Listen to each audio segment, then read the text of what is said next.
Okay, good morning everybody. Today is 5th of October 2020. The day is Monday. Right now I am with the 10th Cambridge class. My name is Ferhan Mazher and the subject we are studying is Physics 5054. Today we are going to learn about what is refraction. So we will learn the phenomena and the laws and some examples in which the refraction takes place. Suppose you have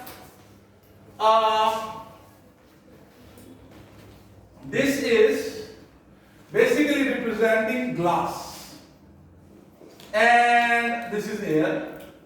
This is also air. Suppose you have a laser, and this is a glass slab. Quite thick glass slab, and it's transparent, and the light ray can pass through it. So you take a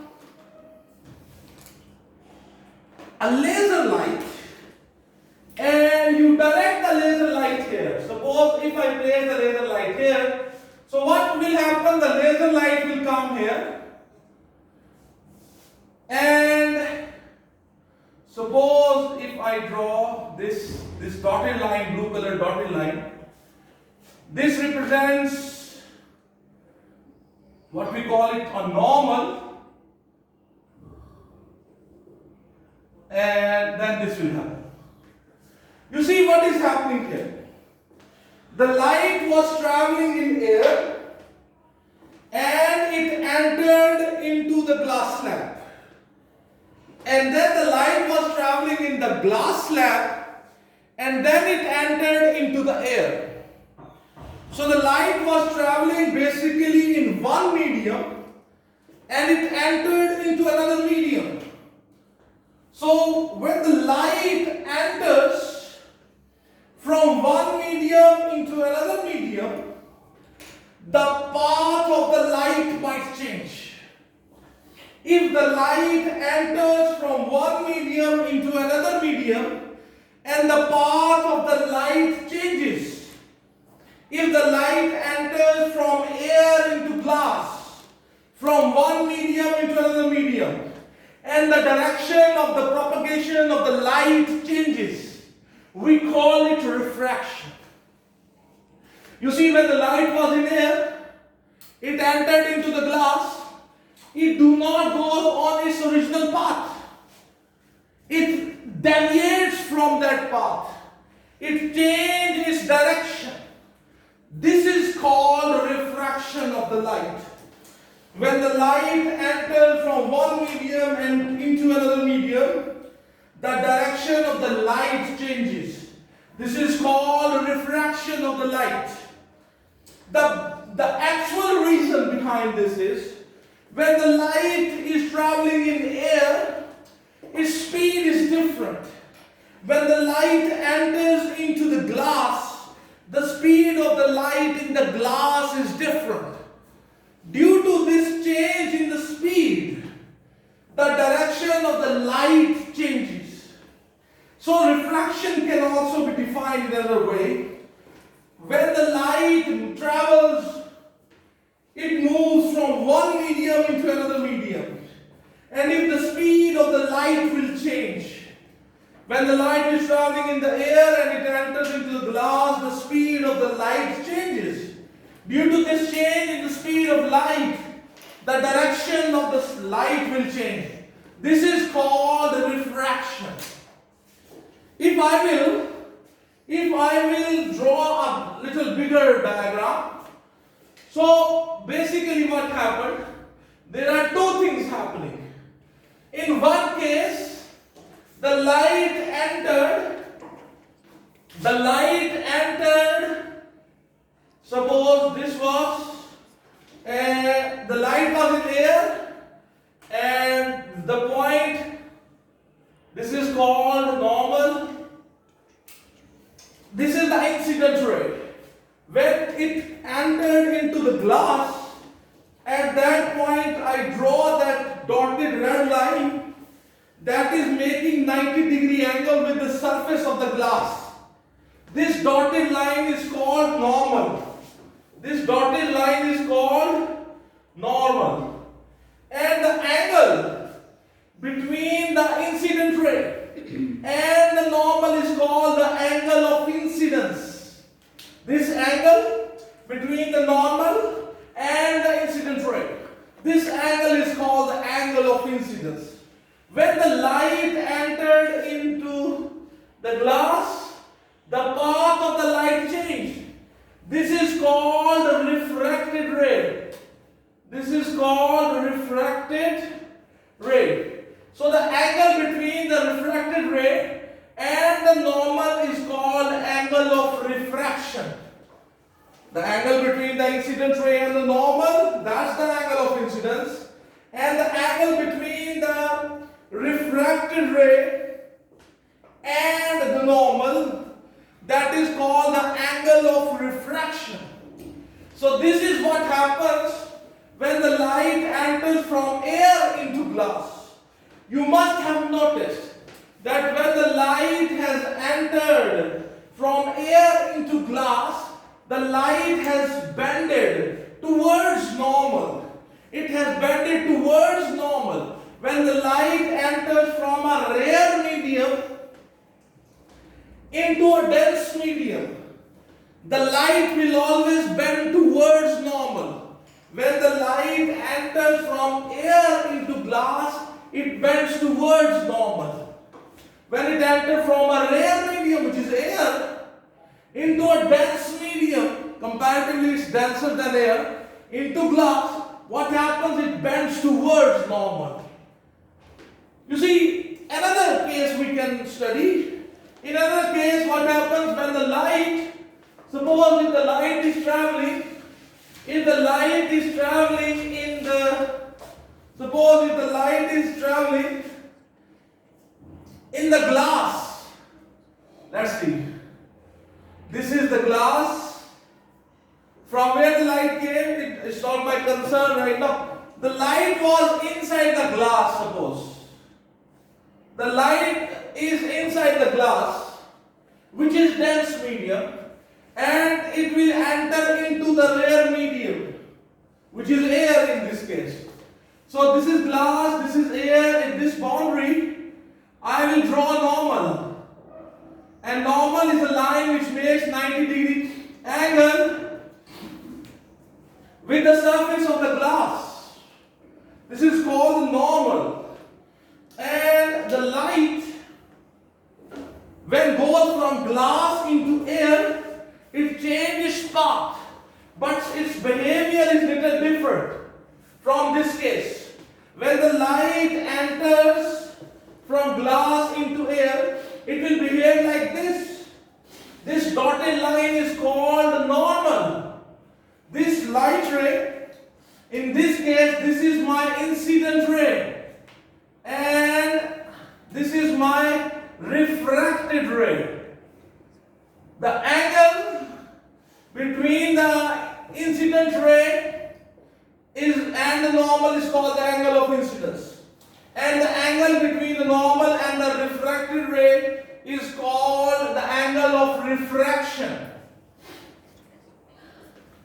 You see, in this second case, you must have observed that when the light entered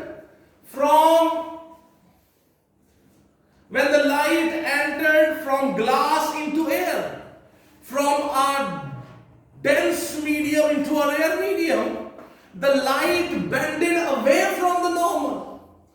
When the light enters from glass into air, from a dense medium into a rare medium, it bends away from the normal. But when the light enters from air into glass, from a rare medium into a dense medium, it bends towards normal. So you are supposed to kind of remember this behavior of the light. You understand this? Yes, sir. Okay. Another very important thing you should remember, that for example, this is a medium. Suppose here I have a glass slab. And suppose This is a point, and here I draw a normal. This is a third case. If the light is traveling in the air and it enters into the dense medium, but the angle it makes with the surface of the dense medium is how much? 90 degree. You see, if the light enters from air into glass in such a way that it's making 90 degree angle with the surface of the glass, it's kind of, you can say it's traveling along the normal. If the light makes 90 degree angle with the surface of the glass, no refraction takes place. The path of the light do not change. The light will enter into the glass, it will travel into the glass, but the path of the light will not change. It will not refract. It will go undeviated. Understand?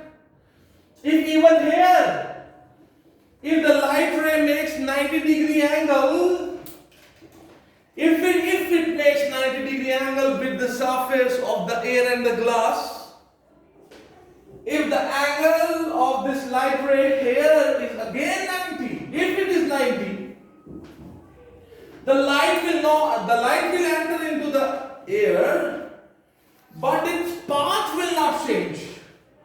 It will go undeviated. It will go straight out. Its path will not change. That's the third case.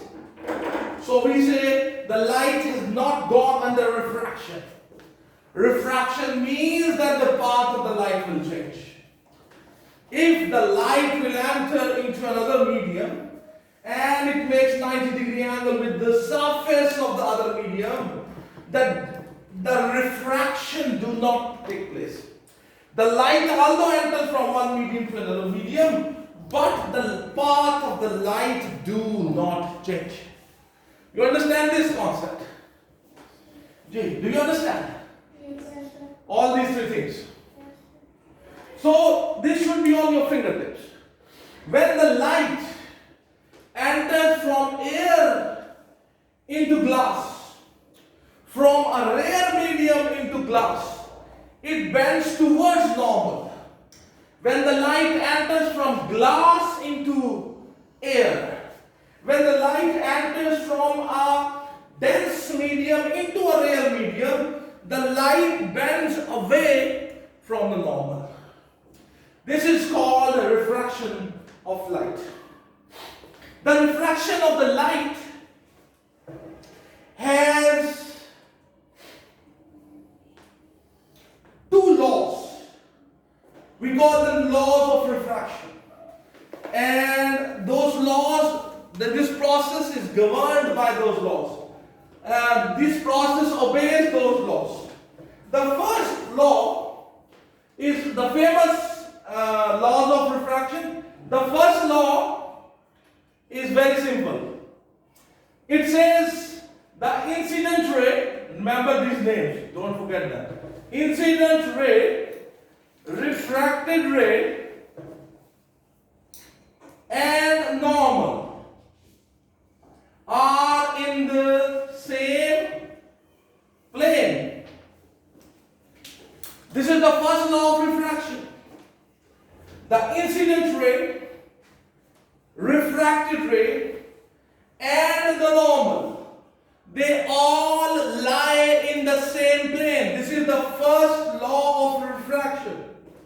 Incident ray, refracted ray, and normal lies in the same plane. That is the first law of refraction. You are never supposed to forget it. The second law says whenever refraction takes place, there are two, you can make it two shapes. If the light is entering from a rare medium into a dense medium, if the light is entering from a rare medium into a dense medium, for example, this case, when the light was entering from the air into glass, when the light is entering from a rare medium into a dense medium, the ratio between the sine of the angle I and the sine of the angle R, the ratio of the sine of the angle of incidence and the sine of the angle of refraction, that remains constant. That remains constant. Okay? If I draw a graph and on the y-axis, if I will represent sine of angle I, and on the x-axis, if I will represent the sine of the angle R, the ratio, when between two quantities, if you have two quantities and the ratio between those two quantities remains constant, we say those two quantities are directly proportional to each other. And if I draw a graph between sine I and sine R, if I take the sine I on the y-axis and sine R on the x-axis, and I draw a graph, the graph will be a straight line like this. It's a linear graph, which means that the sine I and the sine R are directly proportional, which means that the ratio of the sine I to the sine R remains constant. In this graph, the slope of this graph, remember, the slope of this graph is equal to sine I by sine R. And you see, throughout the slope of the graph is constant, it has not changed. If you have studied the graphs in your mathematics, it's a linear graph and the slope of the graph is not changing. This is the ratio of the sine I and the sine R will remain constant. That is the case when the light is entering from rare medium into dense medium. This is that example. For example, consider another case. When the light will enter from a dense medium into a rare medium, then this law is little different. It says then the sine of R to the sine of I, that remains constant. Okay? The ratio of the sine of R to the sine of I, that remains constant. If the light is entering from a dense medium into a rare medium. In this case, if you will have draw a graph and you take sine of R on the y-axis and sine of I on the x-axis, and you draw the graph will be a straight line.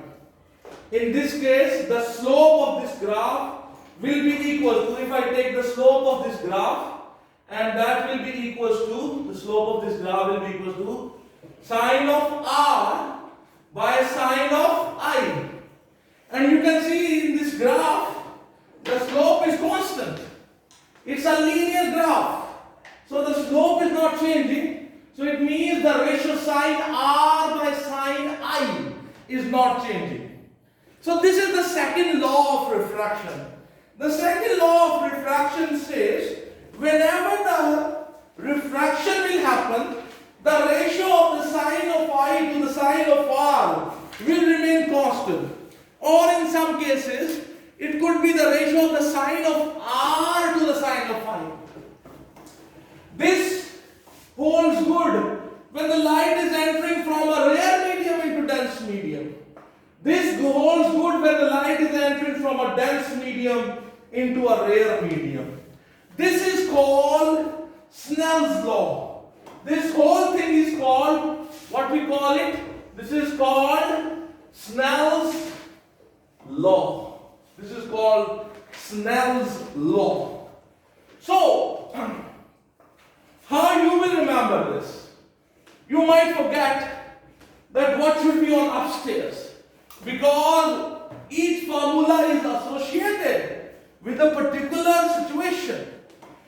Remember, in the numerator, upstairs in the formula, in the numerator, I always put that angle which is in the rear medium. For example, if you consider this example, if I consider this example, upstairs in the Snell's law, I am supposed to put that angle which is in the rear medium.